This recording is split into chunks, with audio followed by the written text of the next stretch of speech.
உரிமை மீட்பு பயணத்தை உரிமை தைரியமா உன் மனசுல என்ன வருதோ பேசு. உரிமை மீட்பு பயணத்தை மேற்கொண்டிருக்கும் நம் அனைவரும் சின்னையா என்று அழைக்கப்படும் அன்புமணி ராமதாஸ்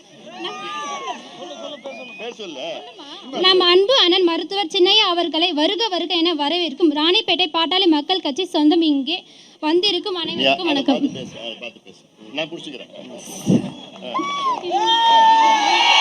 மது மற்றும் போதைப் பொருட்களுக்கு பள்ளி மற்றும் கல்லூரிகளில் படிக்கும் மாணவர்களுக்கு மிகவும் எளிமையாக கிடைக்கிறது. பள்ளி மற்றும் கல்லூரியில் படிக்கும் மாணவர்கள் போதைப் பொருட்கள் கிடைப்பதற்கு தடுக்கவும் கட்டுப்படுத்த முடியாத விடியல் திமுக அரசு. இதனால் சிறு பெண் குழந்தைகள் இருந்து பெரியவர்கள் வரை வெளியே சுதந்திரமாக நடமாட முடியவில்லை. பெண் குழந்தைகளுக்கு எதிரான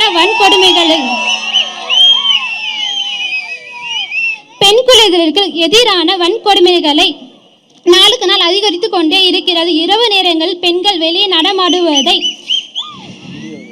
முடியவில்லை என்ற காலம் போய் இப்பொழுது பெண்கள் பகலிலும் கூட சுதந்திரமாக வெளியே நடமாட முடியவில்லை. பெண்களுக்கு விடியல் ஆட்சியில் பாதுகாப்பே இல்லை. பெண்கள் பாதுகாப்பை தமிழக அரசு தவறிவிட்டது.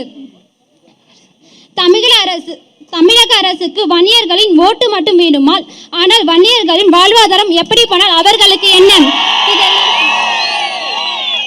இதெல்லாம் மாற வேண்டும் என்றால் நம் அண்ணன் தமிழக முதலமைச்சராக வேண்டும்.